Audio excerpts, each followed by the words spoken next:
फिर से एक नए वीडियो में आपका दिल से स्वागत। तो आज हम बात करने वाले हैं कि एक्चुअली हम कोई भी ट्रेडिंग करें तो उसके ऊपर आखिर टैक्स कितना लगता है। चाहे आप फॉरेक्स ट्रेडिंग करो, चाहे आप क्रिप्टो ट्रेडिंग करो, चाहे आप इंडियन मार्केट में भी ट्रेडिंग करो, तो वहाँ पे आखिर कितना टैक्सेस लगता है, क्या लगता है। स्पेशली आज हम बात करेंगे फॉरेक्स ट्रेडिंग के रिलेटेड और क्रिप्टो ट्रेडिंग के रिलेटेड, और वो टैक्स अवॉइड भी कैसे कर सकते हैं उसके बारे में भी हम बात करेंगे। तो सबसे पहले अगर हम यहाँ पे देखें कि in India profits from forex trading are tax as business income, तो यहाँ पे इनका कहना है कि आप जो फॉरेक्स ट्रेडिंग करते हो तो आप वहाँ पे आपका बिजनेस इनकम दिखा सकते हो, और वहाँ पे subject to your applicable income tax slab rates, मतलब आपका जो भी टैक्स स्लैब के हिसाब से आपको टैक्स पे करना होता है उसके हिसाब से आपको यहाँ पे टैक्स पे करना होता है फॉरेक्स ट्रेडिंग के ऊपर, which can range from 5% to 30%। और वो रेंज कितना होता है, 5% से 30% तक वो रेंज कर सकता है। मतलब आपका जैसे भी टैक्स स्लैब है जो भी, उसके हिसाब से जिस भी आप टैक्स स्लैब में आते हैं उसके हिसाब से आपको टैक्स पे करना होता है। अगर आप और भी डिटेल में अगर जानना चाहते हो तो आप ये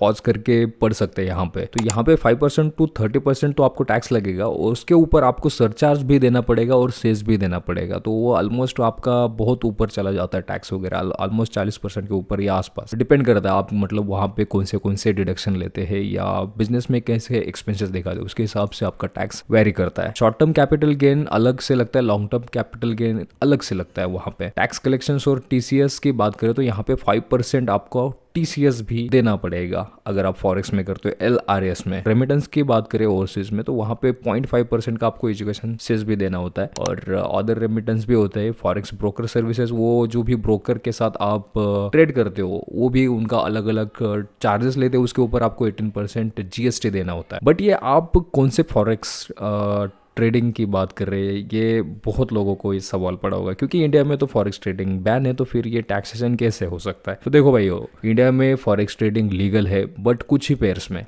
जैसे कि आप INR USD, INR GBP, GBP INR, मतलब ये बस INR के कॉम्पिटिटर में है, मतलब ज़्यादा ऑप्शन नहीं है। तो वहाँ पे अगर आप जो भी ट्रेडिंग करते हो, जो भी प्रॉफिट कमाते हो, तो INR में ही प्रॉफिट होगा, उसके हिसाब से आपको वहाँ पे टैक्सेशन देना होता है। उसके ऊपर ट्रांजेक्शन फीस होती है, कोई ब्रोकर आपका ब्रोकरेज लेता है, उसके ऊपर 18% एडिशनल आपको टैक्स देना होता है। यहाँ पे अगर आप देखें कि डू फॉरेक्स ट्रेडर्स पे टैक्स इन इंडिया, तो यस, आप इंडिया में फॉरेक्स ट्रेडिंग कर रहे हो जिस पेयर में, तो आपको इंडिया में ही टैक्स देना होगा। अगर आप यहाँ पे देखें कि tax on forex trading, total tax slab क्या लगेगा, अगर आपकी इनकम फॉरेक्स ट्रेडिंग से है 0 रुपीज से 2.5 लाख तक है, तो आपको कोई भी टैक्स नहीं देना है। हाँ, हालांकि आपको ब्रोकरेज और वो तो देना होगा, जीएसटी वगैरह वो तो जाएगा, वो कटने के बाद आपका अगर इनकम बचता है 2.5 लाख, तो वहां पे आपको कोई भी टैक्स नहीं देना है फॉरेक्स ट्रेडिंग के ऊपर। उसके अलावा आप 2.5 लाख से 3 लाख तक आपका इनकम है, तो 5% आपको नेट टैक्स देना है। 3 लाख से 5 लाख है तो 5% ही रहेगा, और 5 लाख से 7.5 लाख 10%, 7.5 से 10 लाख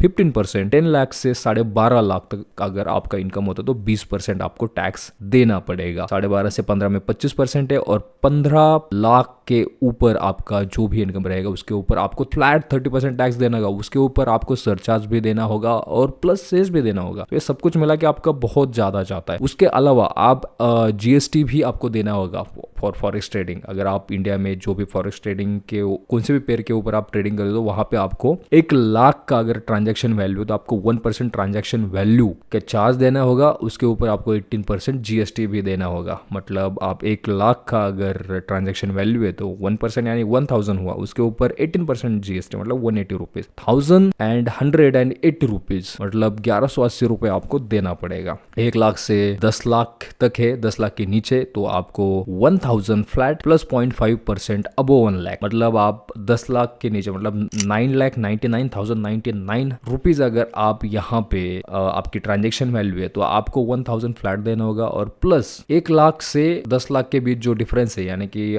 समझने के लिए 9 लाख लेते तो उसके ऊपर 0.5% देना है आपको। तो वो 0.5% उसके ऊपर जो भी टोटल अमाउंट होगा 1000 एंड वो 0.5% का उसका 18% जीएसटी। तो ये है ये 180 तो आपका रहेगा ही रहेगा, क्योंकि 1 लाख तक आपका 1% देना है। उसके ऊपर उसके अलावा 1000 प्लस ये 180, मतलब टोटल 990 या 1000 के आसपास आपका जाता है। और 10 लाख के ऊपर है तो 5,500 आपको फ्लैट देना है, प्लस 0.1% ट्रांजेक्शन वैल्यू, मतलब उसके ऊपर 18% जीएसटी एक्स्ट्रा, मतलब 1000 से 60,000 रुपए तक आपका वहाँ पे भी टैक्सेबल वैल्यू बनेगा। फॉरेक्स ट्रेडिंग अगर आप यहाँ पे रेगुलेशंस की बात करें इंडिया में, तो आप यहाँ पे देख सकते हैं कि forex trading in India is a popular investment option but it comes with tax implication. Trading in foreign exchange directly within India is illegal. It's illegal. आप देख सकते हैं and certain regulations must be followed. Forex trading falls under different categories with must traders reporting profits as business income. Taxation includes income tax based on gains earn and the goods and services tax, यानी कि आप इसे GST कहते हो, applicable to all foreign exchange transaction. The tax rate very based on the individuals income range and the GST amount can range from 5% to 18% of the income. Understanding these tax structures is crucial for any investor looking to engage in forex trading in India. तो यहाँ पे अगर कोई भी इंसान अगर forex trading करना चाहते हो तो उसके लिए बहुत ज़्यादा डिफिकल्टीज है, क्योंकि उसे समझ में नहीं आता कि आखिर उसका कितना चार्ज लगेगा, कहाँ लगेगा. यहाँ पे भी गवर्नमेंट ये भी कह रही है कि इलीगल है, तो कैसा है वो इलीगल किसे है कहते हैं? फॉरेक्स ट्रेडिंग, जो कि आप जो कुछ पेयर्स गवर्नमेंट ने या सेबी ने निर्धारित करके दिए उस पेयर्स में आप करते हो तो लीगल है, वहां पे कुछ भी नहीं है. अगर वहां पे करो तो आपको इस स्लैब के हिसाब से आपको एडिशनल चार्ज देना होगा, टैक्स देना होगा, वहां पे कोई भी दिक्कत नहीं है. बट आप अगर डायरेक्टली करते हैं जैसे कि जीबीपी यूएसडी करते हैं तो ये तो पेयर है ही नहीं यहाँ पे लीगल. तो अगर आप वहां पे करते हो जैसे कि किसी भी ब्रोकर के साथ, या आप एक्सनेस में करते हो या किसी और ब्रोकर में करते हो, वेंटेज में करते हो, ए मार्केट में करते हो, बहुत सारे ब्रोकर ऐसे बहुत ही ज्यादा है. तो आप अगर वहां पे करते हो तो वहां पे अगर गवर्नमेंट पकड़ भी सकते हैं.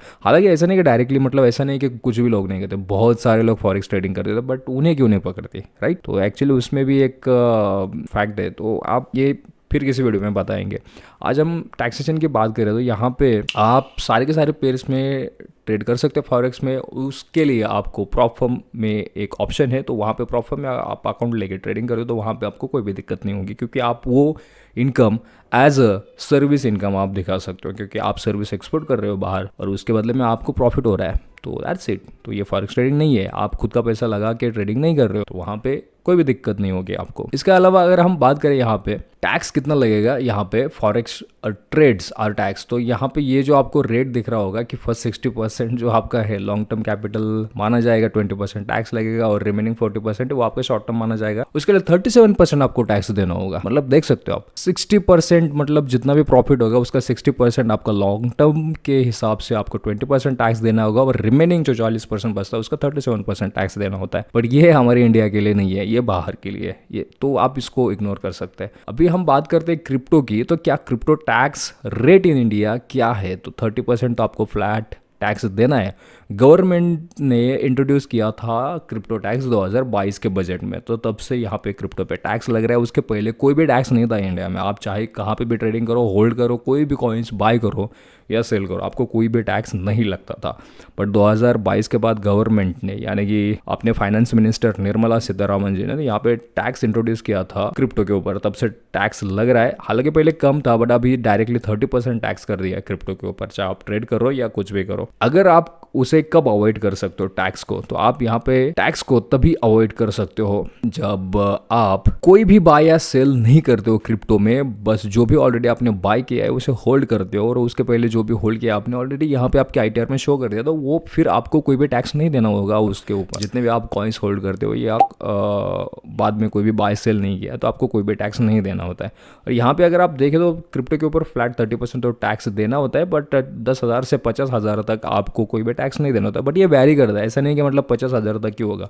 कभी कभी आपको 10,000 भी मिल जाएगा, कभी कभी 5,000 तक भी आपका मतलब शो हो जाएगा, बट आपको टैक्स तो पे करना पड़ेगा क्रिप्टो के ऊपर यहाँ पे. तो यहाँ पे फिर आप 1% TDS अगर आपका कटता है किसी भी पेयर्स में, तो वो जो एंटिटी है या वो जो ब्रोकर है गवर्नमेंट के साथ रजिस्टर्ड है, तो आपका सारा का सारा डेटा जो भी आप बाय सेल करते हो तो गवर्नमेंट को भेज देता है. उसके ऊपर से आपको 1% TDS डिडक्ट होता है. आपको लगता है कि बस 1% TDS डिडक्ट हो रहा है, उसके अलावा आपका कुछ भी टैक्स नहीं जा रहा है, बट ऐसा नहीं है. क्योंकि यहाँ पे क्या है ना कि आपका 1% TDS तो बस इसके लिए ले रही है गवर्नमेंट कि आपका डेटा मिल रहा है उनको, और आप ईमानदारी से यहाँ पे फाइल नहीं करते हो या दिखाते नहीं. हाँ, कम अमाउंट है तो ज़्यादा कोई दिक्कत नहीं है, बट आप मतलब लाखों में ट्रांजेक्शन कर रहे हो और आप आईटीआर में शो नहीं कर रहे हो, आप टैक्स नहीं पे कर रहे हो, तो फिर आपको गवर्नमेंट 1% के हिसाब से डेटा तो मिल रहा है, किसी के भी आपको नोटिस आ सकता है। तो ये है क्रिप्टो का और रिलेटेड जो भी टैक्सेशन है या वो सब कुछ सेस और सब मिला के वो क्रिप्टो में भी आपका 35% तक चला ही जाता है टैक्स वगैरह फ्लैट। बट उसके अलावा आप अगर कुछ भी बाय सेल नहीं करते तो आपको कुछ भी टैक्स पे करने की ज़रूरत नहीं है क्रिप्टो में भी। अगर आप यहाँ पे और भी डिटेल में अगर पढ़ना चाहते हो तो ये इसको होल्ड करके या आगे पीछे लेके वीडियो देख सकते हो कि क्या क्या डिटेल्स है क्रिप्टो में। 30% crypto tax rate in India, where does it apply. तो यहाँ पे ये 30% टैक्स कहाँ पे अप्लाई होगा। तो आप क्रिप्टो सेल करते हो INR या अदर करेंसीज में, और trading one crypto currency for another, एक क्रिप्टो करेंसी से अदर क्रिप्टो करेंसी में आप ट्रेड करते हो, बाय सेल करते हो, including transaction involving stable coins. तो सब कुछ यहाँ पे टैक्सेशन होगा using crypto currency to purchase goods और सर्विसेज। आप क्रिप्टो का यूज करके कोई भी सामान खरीदते हो या बेचते हो तभी भी आपको टैक्स पे करना होगा। और आपको फाइल कब करना होता है टैक्स वगैरह, क्रिप्टो का हुआ या फॉरेक्स ट्रेडिंग का हुआ है, जो भी आपकी सर्विसेज है। तो आप देखो भाई, मतलब जैसे कि अभी ये अपना फाइनेंशियल ईयर खत्म हो चुका है 31 मार्च 2025 को, ये 24-25 का। तो 25 का आपको जो टैक्स फाइल करना होता है वो जून के आखिरी तक आपको डेडलाइन होती है, कभी कभी जुलाई तक भी होती है, बट मोस्टली जून तक ही देती है गवर्नमेंट टाइमलाइन। तो वहाँ तब आप फाइल कर सकते हो, ऐसा नहीं कि आप अभी कर सकते हो, क्योंकि जो आपका बैंक जो होते हैं, जहाँ पे बैंक में जो भी अमाउंट आती है उसके ऊपर इंटरेस्ट मिलता है या आपकी FD वगैरह सब कुछ है, वो डाटा मई के एंड में या मई के मिड में सबमिट करती है। तब बैंक हॉलीडे भी रहता है बहुत सारे, आप देखोगे आने वाले समय में, क्योंकि बैंक के बहुत सारे ऑडिट वगैरह होने होते हैं, उसके बाद ही वो सारे के सारे कस्टमर का डेटा ITR डिपार्टमेंट को सौंप देगी, उसके बाद ही आप ITR फाइल कर सकते हो। क्योंकि बैंक का थोड़ा लेट होता है तो उसकी वजह से टैक्स फाइल करने में देरी होती है। जून में स्टार्ट हो जाएगा आपका, और कभी कभी लास्ट डेट जुलाई तक भी हो सकती है। बट मैं यही कहूँगा कि आपको जल्दी से जल्दी फाइल करो तो बेटर रहेगा, क्योंकि बाद में आखिर क्या होता है कि बहुत सारे काम होते भूल जाते हैं आप, तो फिर आपको लेट फीस भी लग सकती है या भूल जाते हैं। तो उसकी वजह से आप जब चालू हो जाएगा तब भरे तो बेटर ही रहेगा। तो ये है फॉरेक्स के ऊपर जो भी टैक्सेशन है, या अगर आप जो सेबी ने निर्धारित करके जो पेयर्स दिए वहाँ पे ट्रेड करते हो तो आपको ये टैक्स रेट स्लैब रहेगा। और आप यहाँ पे टैक्स कैसे अवॉइड कर सकते हैं डायरेक्टली, आप जो ट्रेडिंग करते हो किसी ब्रोकर के द्वारा, तो आप ब्रोकर के थ्रू अगर ट्रेडिंग ना कर रहे तो वहाँ पे आपका TDS डिडक्ट भी नहीं होगा और इलीगल में फंसोगे भी नहीं। तो आप डायरेक्टली प्रॉप फर्म यूज़ कर सकते हो, बहुत सारी प्रॉप फर्म है, जैसे कि फंडिंग पिप्स है, फॉरेक्स क्या नाम है इसका, द 5% से फंडर प्रो है, उसके अलावा फंडेड नेक्स्ट है, और भी बहुत सारी है। तो वहाँ पे आप देख सकते हो प्रॉफर्म का आप मतलब कैसे बाय कर सकते हैं, क्या कर सकते हैं, उसका मैंने ऑलरेडी एक वीडियो बनाया है फंडिंग पिप्स का, पिछला ही बनाया, तो वो भी आप जाके देख सकते हैं कि आपको कैसे चैलेंज बाय करना होता है। मतलब $10,000 का अकाउंट आपको बस $66 में मिल जाएगा, और आपको 2 फेज़ पास करने होते हैं, क्योंकि वो भी प्रॉप फर्म या जो कंपनी है वो देखना चाहते हैं कि आप जेन्युइनली ट्रेडर है या नहीं। अगर आप वो वहाँ पे दोनों फेज़ पास कर देते हो, उसके बाद जो भी आपका $10,000 का अकाउंट है वहाँ पे ट्रेड करके प्रॉफिट कमा सकते हो। उसके बदले में आपको ऑलमोस्ट 90% आपका प्रॉफिट होगा। $10,000 के ऊपर फॉर एग्जाम्पल आपने $1,000 का प्रॉफिट किया तो 90% यानी कि $900 आपका है, $100 वो प्रॉप फर्म रख लेगी, क्योंकि आपका तो कुछ जा नहीं रहा है। हालांकि अगर आप फेल कर दो तो चैनल तो जो आप चैलेंज अगर आप फेल करते हो अकाउंट, तो आपका बस जो चैलेंज बाय करने का अमाउंट लगा था वही आपका लॉस है। अदरवाइज़ आप $10,000 का अकाउंट लेते हो और आप जो भी 10% देते हो, मतलब $1,000 उड़ा देते हो, तो आपको कोई भी दिक्कत नहीं, आपका रिस्क बहुत ही कम है यहाँ पे। तो ये है बेनिफिट सबसे ज़्यादा।